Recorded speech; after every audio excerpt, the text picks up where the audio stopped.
اور عالم ارواح کے اندر بھی وہ وعدہ قرآن پاک نے نقل کیا ہے۔ عالم ارواح کے اندر اللہ تبارک و تعالیٰ نے ہم سب سے پوچھا تھا الستو بربکم، کیا میں تمہارا رب نہیں ہوں؟ ہم سب کی روحیں بول کے انہوں نے کہا تھا قالوا بلا، کیوں نہیں اے مولا تو ہمارا رب ہے۔ تو اس کا معنی کیا تھا؟ ہم نے جب یہ کہا کہ اے اللہ تو ہمارا رب ہے، اس کا معنی کیا تھا؟ اے اللہ اب ہم تیری بارگاہ میں سر اپنا جھکائیں گے، اب مرضی تیری چلے گی، اب حکومت تیری چلے گی، اب ہم پر جو کچھ لاگو ہے وہ تیرے احکام ہوں گے، ہم اپنی مرضی سے زندگی بسر نہیں کریں گے۔ میں کہتا ہوں مسلمان اور کافر کی زندگی کے اندر یہی فرق ہوتا ہے، مسلمان جو بھی کرتا ہے رب رسول سے پوچھ کے کرتا ہے۔ جو میں قدم اٹھانے لگا ہوں مجھ سے میرا اللہ راضی ہے کہ نہیں، مجھ سے میرے رسول راضی ہے کہ نہیں، اور کافر جو بھی کرتا ہے اس کے ہاں اللہ رسول کی رضا پیش نظر نہیں ہوتی، چونکہ وہ کافر ہے، اس نے نہ اللہ کو مانا نہ اللہ کے رسول کو مانا، وہ من مانی زندگی بسر کرتا ہے۔ اور مسلمان من مانی زندگی بسر نہیں کرتا، مسلمان جکڑا ہوا ہے، بندھا ہوا ہے، قید خانے کے اندر ہے، یہ زنجیروں میں جکڑا ہوا ہے، یہ اپنی مرضی سے کچھ نہیں کرتا، جب بھی کوئی کام کرتا ہے رب رسول کی مرضی سے کرتا ہے، اور پھر اس پر رب العالمین سے جزائیں عطا فرماتا ہے اور انعامات عطا فرماتا ہے۔ ہم نے سب سے بڑا وعدہ اللہ کی بارگاہ میں یہ کیا ہے، جب ہم نے پڑھا لا الہ الا اللہ، کلمہ پڑھ کے ہم مسلمان ہوئے، ہم نے کہا اللہ تیرے سوا کوئی عبادت کے لائق نہیں، ہم تیری عبادت کریں گے، ہم تجھے سجدہ کریں گے، ہم تیری بارگاہ میں سر رکھیں گے۔ ہم نے یہ وعدہ توڑ کے وعدہ اللہ کی بارگاہ میں توڑ کے ہم نے اللہ کی ناراضگی مول لی ہے، ہم نے نہیں عبادت کی اللہ کی، ہم نے نہیں سجدہ کیا اللہ کی۔ کتنے مسلمان ایسے ہیں جن کی زندگی کے اندر نماز ہے ہی نہیں، نماز نام کی چیز نہیں، اگر کبھی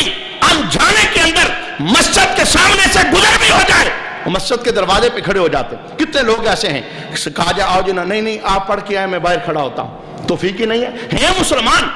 آئی ڈی کارڈ میں مسلمان لکھا ہے، پاسپورٹ میں مسلمان لکھا ہے، مسلم کمیونٹی کے اندر اپنے آپ کو بسیرا کر کے باور کرواتے ہیں ہم کلمہ پڑھنے والے ہیں، لیکن کلمہ پڑھنے والے کا سب سے بڑا اعزاز کیا ہے؟ اس نے رب سے ایک وعدہ کیا ہے، اے میرے اللہ تو میرا معبود ہے، میں تیری عبادت کروں گا، میں تیرے سامنے جھکوں گا، میں تیرے سامنے سجدہ کروں گا۔ اب اگر بندہ سجدے سے قاصر ہو جائے، عبادت سے قاصر ہو جائے، اور میں کہوں گا عبادت صرف سجدے ہی کا نام نہیں، عبادت کا مفہوم بڑا وسیع ہے، جدھر جدھر اللہ بلائے اگر ادھر ادھر آپ نظر آئیں، اور جہاں جہاں سے اللہ روکے ادھر ادھر سے آپ رک جائیں، سمجھ لیں کہ اللہ نے آپ کو اپنی بندگی کا شعور عطا فرمایا ہے، یعنی آپ کے پیش نظر رب کی رضا یوں ہے، جہاں اللہ بلاتا ہے آپ پہنچ جاتے ہیں، جہاں سے اللہ روکتا ہے آپ رک جاتے ہیں۔ تو اس حدیث پاک کے اندر جو دوسرا جملہ اللہ کے محبوب کریم علیہ السلام نے ارشاد فرمایا کہ اللہ کے ساتھ جو تم نے وعدے کیے ہیں ان وعدوں کو توڑو نہ، اگر وعدے توڑو گے تو کل اللہ مطالبہ کرے گا، اپنی بارگاہ میں کھڑا کرے گا اور منہ کے بل تمہیں دوزخ کے اندر ڈالا جائے گا۔ آخری حدیث پاک آج کی نشست کی سماعت کریں۔ حضرت ابوبکر صدیق رضی اللہ تعالی عنہ اس حدیث کو روایت کرتے ہیں، محبوب کریم علیہ السلام نے ارشاد فرمایا ما من رجل یذنب ذنبا، وہ بندہ جس سے انجانے میں گناہ ہو جاتا ہے، غلطی ہو جاتی ہے، انسان خطا کا پتلا ہے، گناہ ہو جاتا ہے، فیتودع، وہ وضو کرتا ہے، فیحسن الوضوء، اور اچھا وضو کرتا ہے، ثم یصلی رکعتین، پھر 2 رکعت توبہ کے نفل پڑھتا ہے، ویستغفر اللہ الا غفر لہ،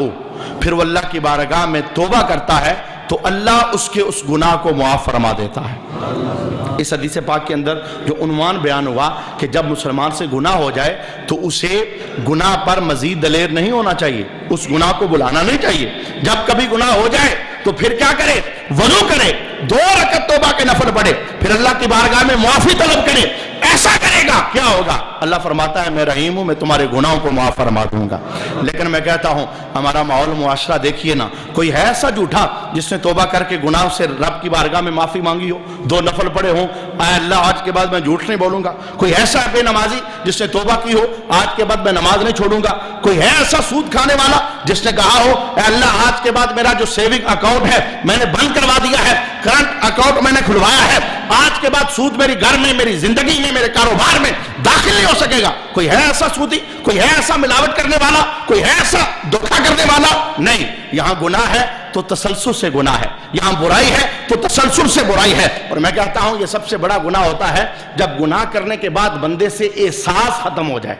یہ بہت بڑا گناہ ہوتا ہے۔ ایک تو ہے نا بندے کے جب احساس ہوگا توبہ کی طرف بڑھے گا کہ میں غلط کر رہا ہوں، میں گناہ کر رہا ہوں۔ اگر بندے کو احساس ہی ختم ہو جائے، یعنی وہ گناہ کرتا ہے پر احساس اس کے دل میں نہیں ہے کہ میں نے غلطی کی ہے، گناہ کی ہے، اب معافی وہی مانگے گا، توبہ وہی کرے گا، 2 نفل وہی ادا کرے گا، روئے گا وہی جس کے دل میں احساس پیدا ہوگا کہ میں گناہ گار ہوں، مجھ سے غلطی ہو گئی، خطا ہو گئی، مجھ سے میرا اللہ ناراض نہ ہو جائے۔ جب یہ توفیق بندے کو اللہ تبارک و تعالیٰ عطا فرماتا ہے تو پھر اپنی بارگاہ میں جھکنے کا اللہ اسے نور بھی عطا فرماتا ہے۔ میں کہتا ہوں حضرت سیدنا صدیق اکبر رضی اللہ تعالیٰ عنہ کی مبارک زندگی کے جو یہ پر نور گوشے ہیں، یعنی انہوں نے محبوب کے جو مبارک کلمات امت تک پہنچائے ہیں، ان میں سے جو آخری آج ہم نے حدیث پاک سماعت کی ہے، سارے بندے اپنی زندگیوں کو چیک کیجئے۔ اگر کسی کی زندگی میں جھوٹ ہے، کسی کی زندگی کے اندر وعدہ خلافی ہے، کسی کی زندگی کے اندر غیبتوں کا سلاب ہے، کسی کی نظر گندی ہے، کسی کے کان گندے ہیں، کسی کی زبان سے گالیاں نکلتی ہیں، کوئی 5 ٹائم سجدے سے اپنے آپ کو غیر حاضر پاتا ہے، کسی کو اللہ نے مال دیا ہے اس کا حق ادا نہیں کرتا، کوئی سودی لین دین کرتا ہے، کسی کے پاس کسی کی غصب شدہ جائیداد موجود ہے، کسی مسلمان کے ساتھ دھوکہ کر کے اس کا مال اپنے ہاتھ میں رکھا ہوا ہے اور ادا نہیں کر رہا۔ گناہوں پر غور کرتے چلے جائیں، اور اگر ضمیر کا مفتی کسی جگہ آپ کو فتویٰ دے دے واقعی تو نے غلط کیا ہے، تو اللہ کی بارگاہ کے اندر اس گناہ کا ازالہ کر کے سچی توبہ کرنے کی کوشش کریں۔ اللہ اپنے محبوب کی زبان سے وعدہ دے رہا ہے تم توبہ کرو گے تو میں تمہارے گناہوں کو معاف فرما دوں گا۔ اللہ رب کی بارگاہ کے اندر دعا ہے اللہ رب العالمین اس عنوان کو سیکھ کر ہم سب کو عمل کی توفیق نصیب